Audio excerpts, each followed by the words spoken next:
Bismillahirrahmanirrahim. In the name of Allah, the most beneficent and the most merciful. Assalamu alaikum student. How are you all? Hope you will be fine. Students, I am here to deliver a lecture of class 6, chapter number 3, and the name of the chapter is Energy Resources, mean the source of power supply. In this chapter, we will learn about what are the energy resources, how do fuel release energy, what are fossil fuels, harmful effect of burning fossil fuels, conservation of energy, mean how can we use the best use of energy, and renewable energy resources, mean the sources which can be used again and again. In other words, we can say the alternative source of energy. And the last is energy from living things. So we will start the explanation of this point. First of all, energy resources. Energy mean power, resources mean way of supply. So energy resources mean the way of power supply. Actually इस exact definition इसकी क्या है energy resources की? They are the opportunities. Energy resources are the opportunities an area offer for the production of energy. Matter store this energy is called fuel. ये जो energy है, वो जो अपॉर्चुनिटीज़ हैं जो कि हमें प्रोवाइड की जा रही है for the production of energy, उसके लिए वो कहते हैं कि जो मैटर एनर्जी को स्टोर करता है उसको हम क्या कहते हैं? फ्यूल्स कहते हैं. एनर्जी रिसोर्सेज तो हो गई ना, वो अपॉर्चुनिटीज़ जो हमें एरिया ऑफर्स करता है for the production of energy. अब वो एनर्जी कैसे प्रोड्यूस होती है वो हमने देखना है. वो कहते हैं कि जो मैटर एनर्जी को स्टोर करते हैं उसको हम क्या कहते हैं? फ्यूल्स कहते हैं. अब कॉमन फ्यूल्स जो यूज़ किए जाते हैं वो कौन कौन से हैं? Wood and charcoal. Charcoal actually में ब्लैक कलर पाउडर होता है. Look at this diagram. This is a diagram of charcoal. Black colour, दूसरा नाम इसको ऐश भी कहते हैं.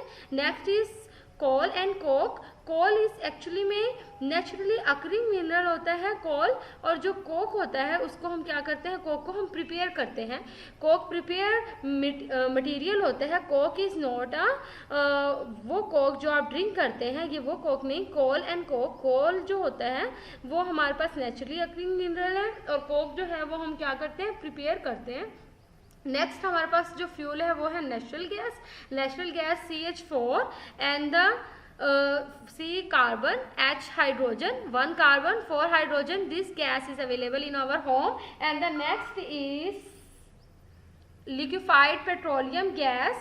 नेक्स्ट हमारे पास है लिक्विफाइड पेट्रोलियम गैस LPG. ये एक्चुअली में ब्यूटेन और पैराफिन जो होता है, ब्यूटेन और पैराफिन का, इसके पास हमारे पास CH3, ब्यूटेन का formula CH3, CH2 and it's mean butane में 4 कार्बन है, 1 2 3 4, और इसके पास हाइड्रोजन कितनी है? H3 H2 and H3, 3.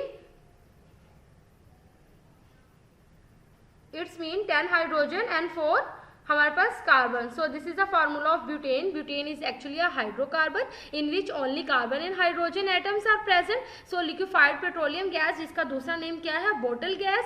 ये हमारे घरों में उस वक्त जब नेचुरल गैस नहीं आ रही होती तब हम इसको क्या करते हैं? बोटल गैस यूज करते हैं, liquefied petroleum gas. And the next is how do fuel release energy. Fuel release, जो फ्यूल्स हैं वो कैसे एनर्जी रिलीज करते हैं? जब हम फ्यूल्स को बर्न करते हैं तब वो एनर्जी रिलीज करते हैं. एग्जाम्पल कोट की है मीथेन की. Methane is actually a hydrocarbon. CH4 जो भी मैंने बताया आपको कि नेचुरल गैस भी है इसका दूसरा नाम. तो ये 1 मीथेन मालिक्यूल है. ये दरमियान में जो आपको ब्लैक कलर का नजर आ रहा है ये कार्बन है, और इसके पास क्या है? 4 हाइड्रोजन. 1 2 3 4, ये 4 हाइड्रोजन है. सो 1 कार्बन एंड 4 हाइड्रोजन, ये दोनों हाइड्रोजन मिलके हमारे पास 2 ऑक्सीजन, हमारे पास 2 ऑक्सीजन की मालिक्यूल हैं. ये जो रेड कलर के नज़र आ रहे हैं ये ऑक्सीजन की मालिक्यूल है.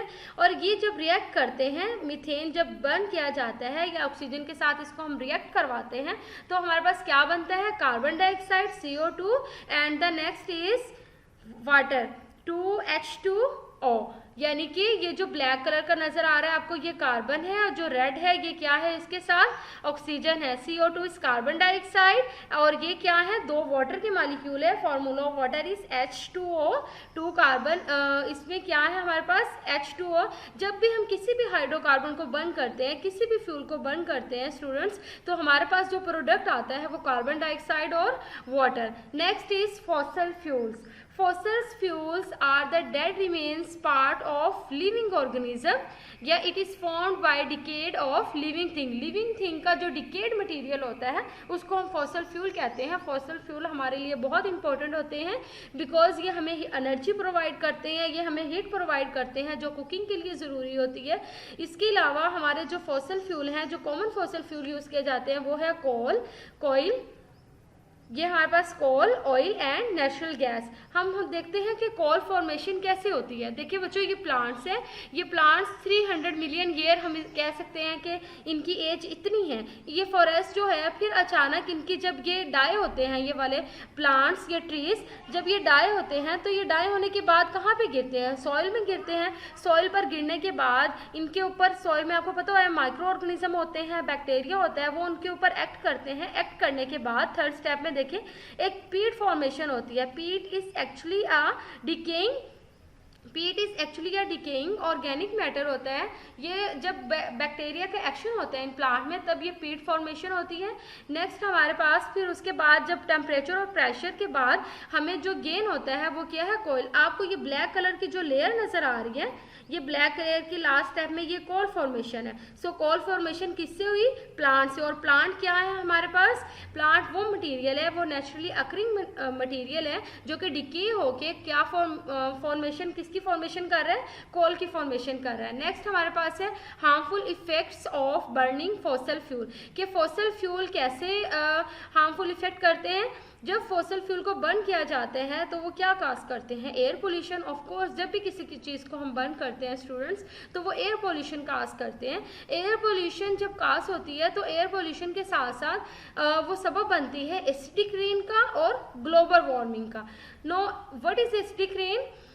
When a rain is mixed with oxides of carbon, nitrogen, sulfur that released from the factories, coal-fired power stations and vehicles, then acidic rain is formed. यानी कि जब रेन के साथ ऐसे ऑक्साइड मिलते हैं जो कि रेन को क्या बनाते हैं? एसिडिक बना देते हैं, उसको हम क्या कहते हैं? एसिडिक रेन कहते हैं. यहाँ पे मैंने इक्वेशन राइट की है. C कार्बन और oxygen, CO2 is a carbon dioxide plus H2O water. ये वाटर जब कार्बन डाइऑक्साइड के साथ मिलते हैं तो H2CO3 कार्बोनिक एसिड को फॉर्मेशन करते हैं. फिर इसी तरह नाइट्रोजन डाइऑक्साइड है, वाटर के साथ मिलकर नाइट्रिक एसिड बनाते हैं. सल्फर डाइऑक्साइड है, वाटर के साथ मिलकर क्या बनाते हैं? सल्फ्यूरिक एसिड बनाते हैं. यही जो एसिडिक है, इन एसिडिक की वजह से हम रेन को क्या कहते हैं? एसिडिक रेन कहते हैं. देखिए ये रेन है ना, H2O वाटर है, ये जब इन ऑक्साइड के साथ मिल रहा है तो एसिडिक बना रहा है ना. It's mean rain become acid when they mix with this oxide. अब ये देखिए, लुक एट दिस डायग्राम. ये जो हमारे पास फैक्ट्रीज हैं, ये कार्स हैं, यहाँ से ये जो ऑक्साइड रिलीज हो रहे हैं, nitrogen oxide, sulphur dioxide, air में पहले ही कार्बन डाइऑक्साइड है. कार्बन डाइऑक्साइड मिक्स होके फिर क्या बनाती है? एसिडिक रेन बनाती हैं. और यही एसिडिक रेन जब फॉरेस्ट पे ये गिरती है, सॉइल को क्या करती है? सॉइल से हार्मफुल केमिकल जो होते हैं एल्यूमिनियम, उसे लीच आउट करती है, जिसकी वजह से सॉइल के लिए बड़ा ख़तरनाक साबित होती है. फॉरेस्ट की लाइफ के लिए जो है वो बड़ी ख़तरनाक है. इसके अलावा जब ये एसिडिक रेन इन बिल्डिंग्स को तबाह कर देती है, स्पेशली वो बिल्डिंग्स जो मार्बल की बनी हुई होती हैं, और ये जो लैक्स में जो फिशेस वगैरह हैं उनकी लाइफ को क्या करती हैं? इफेक्ट करती हैं. हार्मफुल इफेक्ट में trees in forest, fishes in lake and building. Next is global warming. What is global warming? Global mean world, warming mean hot हो जाना. ये जो हमारी अर्थ है ये कैसे हॉट होती है? इसका हॉट हो जाना ग्लोबल वार्मिंग कहलाता है. The increasing the temperature of earth due to increasing the green house gases is called global warming. अब what is green house gases?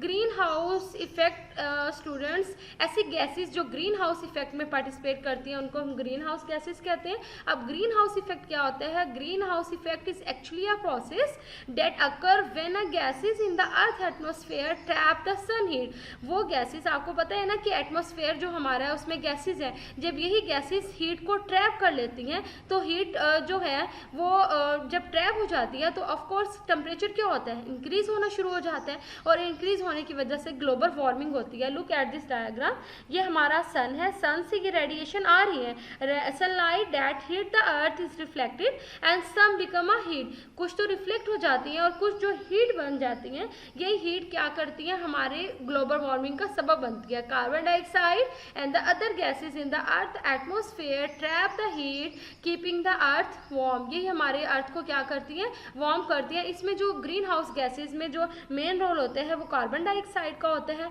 इसके अलावा आपके ओजोन है, आपके क्लोरोफ्लोरोकार्बन है, मीथेन है, ये सारी ग्रीन हाउस गैसेज होती हैं जो हमारे अर्थ का टेम्परेचर क्या करती हैं, राइज करती हैं, जो कि ग्लोबल वार्मिंग का सबब बनती है। अगर ग्लोबल वार्मिंग होता है तो उसके इफेक्ट्स क्या होते हैं बच्चों, अगर ग्लोबल वार्मिंग है तो उसके इफेक्ट में आइस कैप्स मेल्ट हो जाते हैं, आपको पता है ना, ग्लेशियर्स मेल्ट होते हैं, ग्लेशियर्स मेल्ट होने के बाद floating in low lying areas, जब ये मेल्ट होते हैं तो वो पानी उन्हीं एरियाज में जाता है ना जो लो लाइंग होते हैं। इसके अलावा separates of disease carrying insects, ऐसे इंसेक्ट्स जो हैं जैसे मॉस्किटोज हैं, बीज हैं, फ्लाइज हैं, ये सारे जब टेम्परेचर इंक्रीज होगा तभी ये क्या होंगे, ये डिसीज काज करेंगे, तो ये हार्मफुल हुए ना इसके इफेक्ट अगर ग्लोबल वार्मिंग होगी। So these are the harmful effect of global warming. Okay students, take care and अल्लाह हाफिज।